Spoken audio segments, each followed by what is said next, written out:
ഇങ്ങോട്ട് ഇരുന്നാട്ടെ. എടാ, ഈ കാലൊടിഞ്ഞവരെ ഇരുത്തുന്ന വണ്ടിയിലാണോ അമ്മ ഇരുത്തുന്നത്? അമ്മയിരിക്കൂ. ആരാ ഉണ്ണിത്താൻ? ഞാനാ.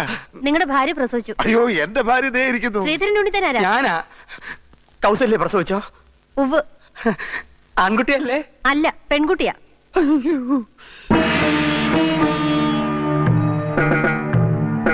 അമ്മ പോകരുത്, ചിലപ്പോ തെറ്റിപ്പോയതായിരിക്കും. ഒന്നുകൂടെ ഒന്ന് ചോദിക്കാം. ഡോക്ടർ, എന്റെ കുട്ടി പെണ്ണല്ല, ആണാ? ഒന്നുകൂടെ ഒന്ന് നോക്കിക്കേ. കുട്ടി ആണാണോ പെണ്ണാണോ എന്നറിയാൻ ഒരു പ്രാവശ്യം നോക്കിയാ മതി.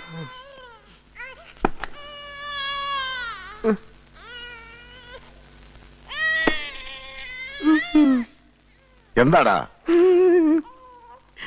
പെണ്ണ.